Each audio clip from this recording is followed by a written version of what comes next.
Are we ready? Yes. You hold this because it's going to be a while. This is for Chris and the rest of the people up there. Can I address you by your first name, Chris? Please? Yeah, sure, yeah. If I'm in trouble, you can call me Christopher James. My name is Ben Matajon. There's some people here who know me, and there's probably a lot that don't. My family has been in the Athabasca community for 110 years on the same quarter of land. Through my family, I have to say that I probably understand this province better than any one of you three. And I would dare you to challenge me on that.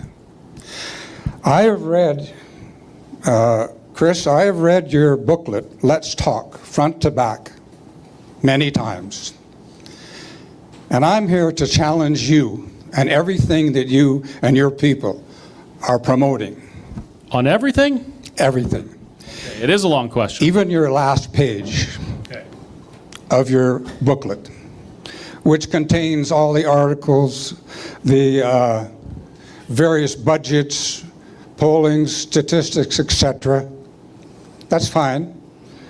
But what you've done is, from your run-in that you had with the federal government at your burger bar over COVID, you sat down and you wrote a manifesto about how to fix this problem, and you came up with the idea the best way to fix it is to leave it. I disagree. Well, that's not accurate, but continue. It is accurate. I will cite your booklet here. I have several readings from it. And in my opinion, all of this is not necessary. This is wishful thinking on your part, and you've contrived to bring people into the fold, obviously well-funded, and people have donated. I don't get donations. I pay tax in this county, and I have, and my family has, for 110 years. As do I, thank you. I'm an Albertan and I'm a Canadian, as are you. And I suppose you know where the name Alberta came from. Queen Yes, the Victoria, wife of the... Queen Victoria's daughter. Yes, and who was her niece? Louise, Lake Louise. Thank you. I'm also a historian. So basically what I'm saying here is that, are you aware of the escalator clause? Are you aware of the escalator clause? In which capacity? Like in which escalator As far clause? as the equalization formula. Okay, yeah, fill us in. Okay. Do you know who brought that into play? Stephen Harper. No, you're wrong. This is a gentleman from Alberta who happened to be the deputy minister of finance under the Ed Stelmach government. And his name was Al O'Brien. And he proposed this escalator to allow Alberta to pay tax on our royalties, which we did not ever do before the year 2007. That's a fact. Check it out. So, you have come up with all kinds of whining and crying about Alberta. Don't call me a whiner and crier. That's not polite. I don't do that to you. Alberta, can you disagree that Alberta is the highest median average income in Canada? $76,500. That's a fact. Check it out. What's your point? Let me finish, please. Alberta has the highest purchasing power of any individual province in Alberta. Alberta has the second highest standard of living of any province in Alberta. Certainly if you've been to Nova Scotia or Newfoundland or Labrador or Baffin Island, you couldn't disagree. I have been to all of them. I was born in the Northwest Territories, by the way. So my point is this. You do not provide us a legitimate reason to be angry with Ottawa. I don't see any solutions in your argument. If you are a true Albertan and you believe in the people of Alberta, then we stay and we fight. And we fight for exact same reasons that you have made the argument.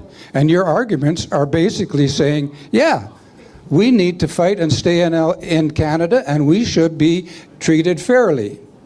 I will have them ask the question now because It's a lot to remember, but I'm gonna start with your first statement about my run-in with the federal government. I never had a run-in with the federal government, not once.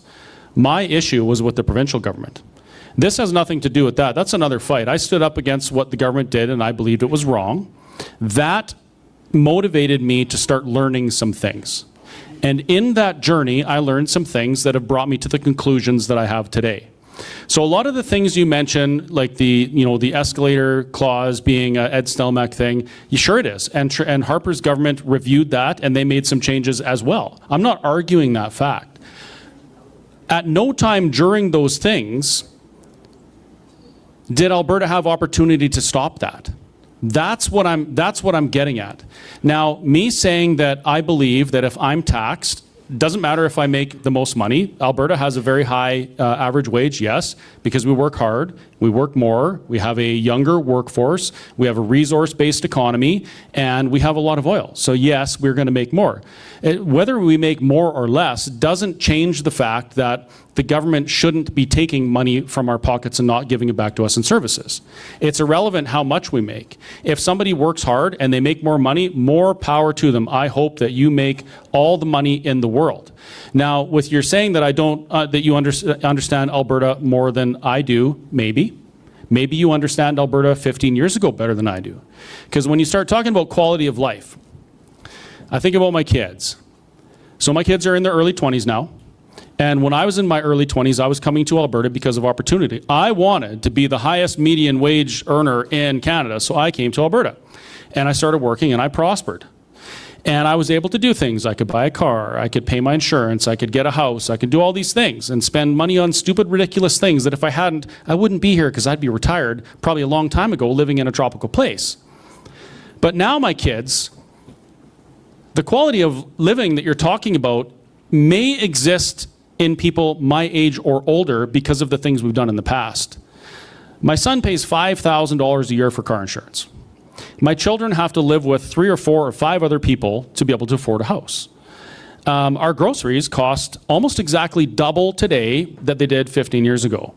And these are things that face all Albertans. So while you're correct, and your perspective on this is different than mine, I'm assuming you're a couple years older than me, so you experienced a different time than I did. My time in Alberta is from 2000 to now. 26 years I've been in Alberta. And what I've seen, the things that I've seen change, they don't support what you just said. I agree with you that Alberta is a wonderful place. I agree with you, and actually I believed the same fairy tale that we could fix the things that you did until I started learning about this. This wasn't, this journey for me is not a way to fix my problems that I had during COVID. This is something much, much greater than that. This is a realization that a lot of the problems that we face as Albertans and even as Canadians, they are from a structural deficiency where it's not designed for the people. It's designed so that the people are governed and are peaceful and orderly. That's my concern. It's not. We didn't fill rooms like this because we pay too much taxes, although we did have a referendum on equalization and 62.5% said that we wanted to end it. What did that do? Nothing. You said that we can fix things. I would argue that we've tried to fix things in Canada, specifically in the West, for 120 years. There's been a number of things we've done, and you're old enough to remember. You remember in the 1980s when there was an independence movement in Alberta. You probably remember when Elmer Knutson and Christie were traveling around advocating for either a confederation of Western provinces or Alberta to be independent. You remember the National Energy Program. You remember how Alberta has been along for the ride in these things.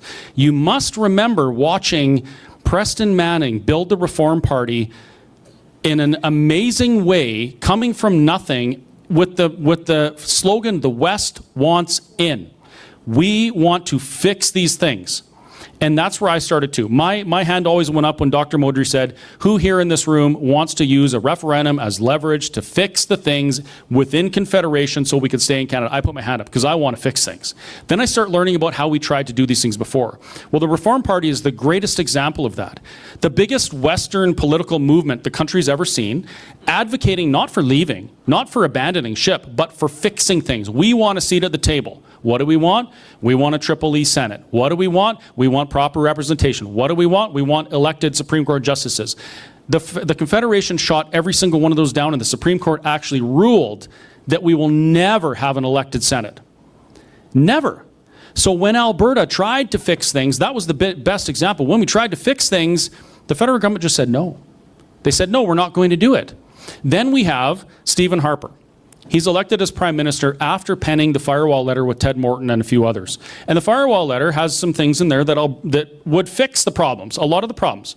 Collect our own pension, collect our own taxes, have our own employment insurance, control our immigration, have our police force. 5 things that Alberta could do within the Constitution without changing anything that would significantly improve our position within Confederation.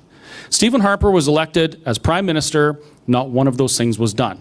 Now, why do you think that if a Western Albertan Prime Minister was elected and then became, a Western MP was elected, then became Prime Minister, that we wouldn't fix these things that make Alberta have an issue being in Confederation? It's because we can't.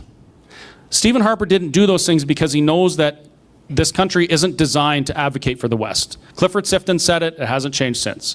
Pierre Poilievre came to Alberta, and he told Albertans, he looked them dead in the eye, and he said, you would be better off in the CPP. I know that's a lie. I know that if Alberta took control of our pensions, we could increase your pension payments. I know we can. It's math and it's easy. And a federal politician that wants to be our Prime Minister said no. Why is that? Because you cannot advocate to fix the things that are wrong with Confederation and be government in Canada. The two things have never existed side by side in the same office. They cannot, because it was never designed to. So I 100% agree with you that I would prefer if we could fix all of these things that are either annoying or existential threats to Albertans. I want that. Where we differ is how we get it. I don't believe that if we do the same thing over and over again that we're going to get a different result. I really don't. I believe we need to do something different. So for you, sir, I would say you may be somebody that would support a change in Alberta's position with the Confederation.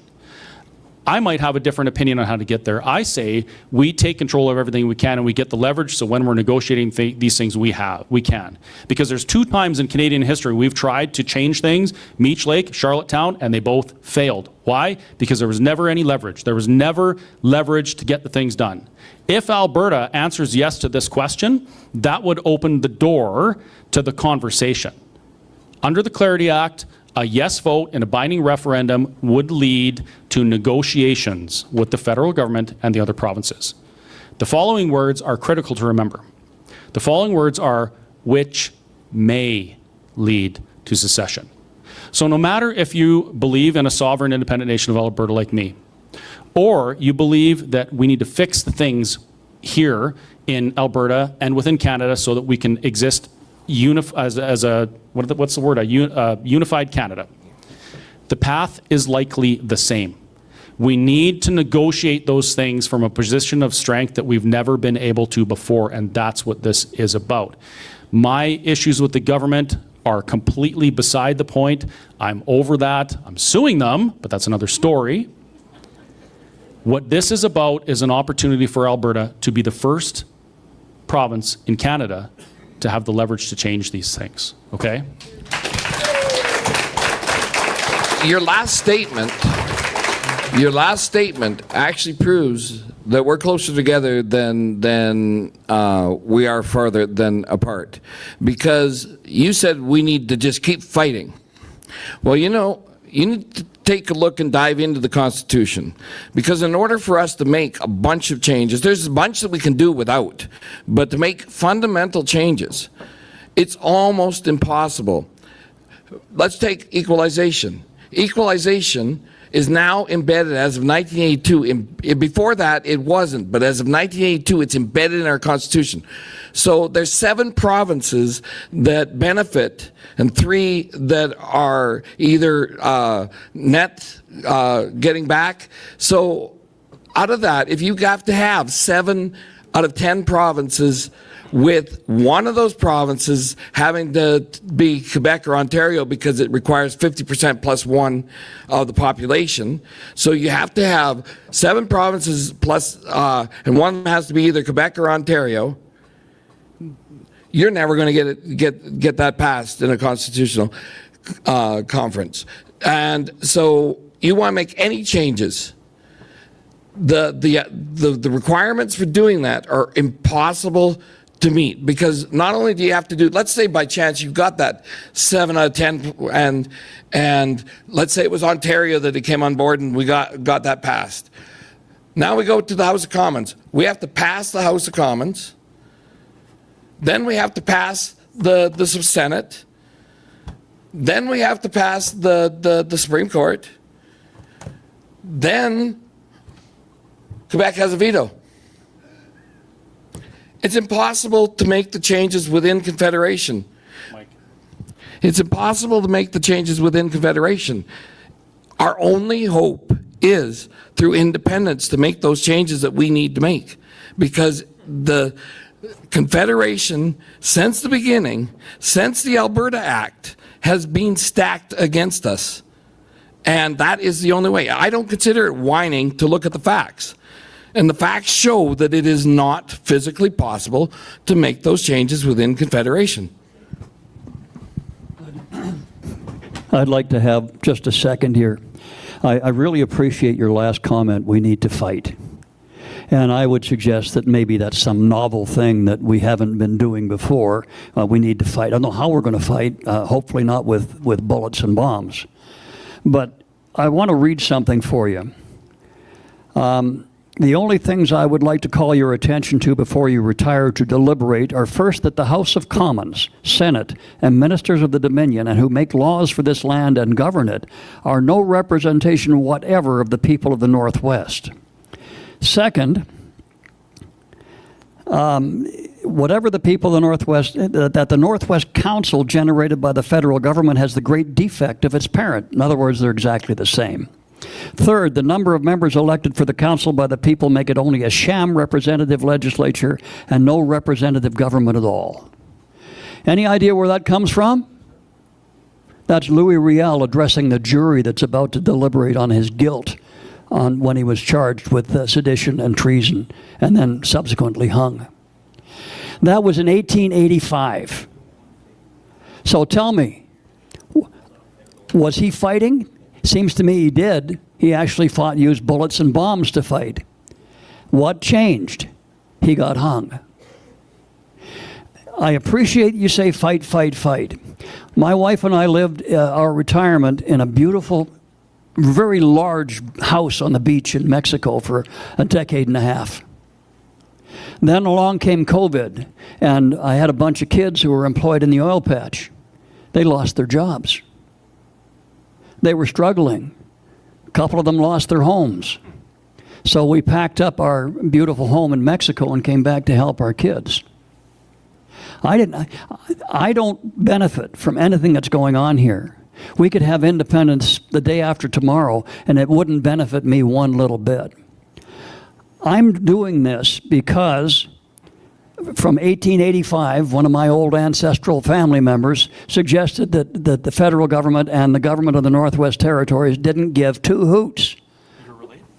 Yeah, we're related. Don't tell anybody. Didn't give two hoots about the people of the Northwest Territories, and nothing has changed. The people in Canada, the real Canada, that's Upper and Lower Canada, don't care about us. They don't care about the Maritimes. Nothing has changed. We've been fighting it for over 100 years. Nothing has changed. If you can tell me that your assertion that we need to fight, if you can tell me how you're going to do it, to any effect, I'll stand behind you 110%. We might have to do that after, because we're after 9:30 already. But speaking of appreciation, I do appreciate that you read my stuff, and that means a lot to me, because I'm assuming that you read it coming into it with an opposing view, correct? And you read it? A lot of it, very much of it I agree with. Let's just let Jasper give the mic there to you. Yeah, the people at home can't hear. Yeah, very much I agree with it. And what this gentleman just said, I'm totally in agreement with. Yes, we do have to fight, and yes, we can fix it. In 3 years, are you aware that the equalization payment is up for review? That whole agreement. In 2029, it's up for review. And you talk about leverage? Danielle Smith has done a good job of walking the tightrope to give us leverage. And we never used that leverage. The last person to use it was the best premier this province ever had. His name was Peter Lougheed. And he took it to Ottawa and he won. And he said, do you remember this phrase? Let the eastern bastards freeze in the dark? Do you remember that? The bumper stickers? That was Ralph Klein. Yeah. So the last premier we had understood the importance of the oil and gas industry and the revenue that it generates for Alberta. Yes, we can change it from within. Gentlemen, you can't row your boat if you don't have the oars in the water. Well, that's what we're talking about, getting the oars in the water. I want to remind you of another slogan that you might remember. The federal minister of finance in the early 80s, he had a very famous slogan. And I believe that slogan was intentional, and that slogan was, screw the West, we'll take the rest. And you know, once you start to uncover some of these things, and you look at it in the perspective of how Canada was created, and the structure that it is, you really start to see the big picture. And you're talking about equalization, amending the formula. Yes, we can do that. Equalization is one very small piece of this whole conversation. Like I said before, we didn't fill rooms like this because we paid too much taxes or equalization. This is a different thing. This is a different conversation. How would you like to be able to have input on what the constitution of the nation and that your kids and your grandchildren live in? How would you like that? How would you like to be part of a constitutional convention where you flip the script and your children have their rights deferred to first? That's the opportunity. It's very little about money. I've made lots of money. I've lost lots of money, and it is what it is. But the opportunity for self-determination and the choice on whether or not we're going to do it ourselves, that's a totally different thing. And you get to all of those things you're talking about, we get to decide. And for the first time in Canadian history, we're not begging for the scraps of Confederation, arguing for the incremental gains that my friend Jason Kenney wants us to be happy with. We're deciding the rules, and we're setting the stage for what our kids' lives are going to be like. That's what we're really after. Now, how long do we have this room? Does anybody know? Oh, okay. Well, then let's keep going. I'd like to make one observation, and that is you talk about the equalization formula coming up for review in 3 years. When Jason Kenney was debating with Keith Wilson, one of the questions that came during that debate was to Mr. Kenney, and the question was, we had a referendum in Alberta where 62.7% of the people voted to eliminate equalization. What did you do? Do you know what his answer was? I wrote a letter to the Prime Minister. And what was the result, was the next question. Well, he didn't respond. Well, what did you do when he didn't respond? Well, I wrote a letter to each of the premiers asking them for a constitutional conference. And what was the response? They all said no. When you talk about the equalization, the fact of equalization is in our Constitution. We can't get rid of equalization unless we change the Constitution. The formula is something else. That's something that the provinces and the federal government negotiate. Can you actually imagine the 7 provinces that collect equalization sitting down and negotiating a new deal where they get less? Can you imagine them doing that? So how are we going to change it? Leverage. What leverage? Well, one other thing that if you're going on quotes, let's take another quote from 1980. Pierre Elliott Trudeau on bringing in the National Energy Program, and then it got written into policy. We are bringing this in not for the oil. We are bringing it to make sure that Alberta does not become the economic engine of Canada. And he said that directly and then brought it into policy. And we have been fighting against that. It's not about higher taxes, it's about having control of our destiny. We don't have control, and that we will never be given control by the East. They have, because of the way the Constitution is set up, we will never get it. One of the best things that would give us more control in Alberta is if Quebec did separate, because then that would actually equalize out what our role in the country was a little bit more. But at this point in time, we have no leverage. So 2029, how long is Daniel Smith in office then, and when does he get a pension? Elections 2027, and provincial MLAs don't get pensions, which is why they're always looking at the federal politics. I want to point something else out here. I've been a very strong supporter of Danielle Smith ever since she was campaigning as leader. And this is coming from a guy that literally hated her guts because of what she did before, and that impacted my job. When she crossed the floor and we ended up with an NDP government, that hurt me and my family. So I found myself at one point sitting beside her at a dinner table. This is maybe 6 months before she ran for leadership. And I realized who she was, and I was seething. Then I watched her campaign. I watched some of the things she did, standing up to Ottawa, advocating for Alberta. She gained my support. I've been very supportive. Today I'll tell you that I think she's doing a terrible job. I agree. A pathetic job. And the reason I say that is not to disparage her character. I think she's a wonderful person. But she campaigns on a sovereign Alberta, the United Canada. And nothing has been done to do that. And she could have done things. We could have our pension by now. She's starting with the police a little bit. She dips her toes in things and doesn't do it. But there's a lot of other things she could do that would fix a lot of these problems, and for whatever reason she's not doing it. And I shouldn't say fix, I should say make better. One of the things that Alberta could do is a reverse fuel tax. Did you know that we could subsidize people buying fuel in Alberta? So instead of charging 14 cents a litre at the pump for road tax or whatever, we could have a reverse. We could give a 20-cent subsidy, and we could put that on our books as a liability, and we could have that included in our equalization calculation, and we could, but doing the same thing Quebec does, and we wouldn't be hemorrhaging $30 billion a year. We could do that. Why aren't we doing it? What is she doing instead, and what has every provincial politician done since 1905? Kissing the ring of the federal politicians for one reason or another. So, I agree with him, though. Peter Lougheed was the exception to that. Okay, sure. Okay, yeah, the guy that filled a lake so his property value went up on his house. Great. No, that was Delneck. Okay, whatever. My point is, I'm done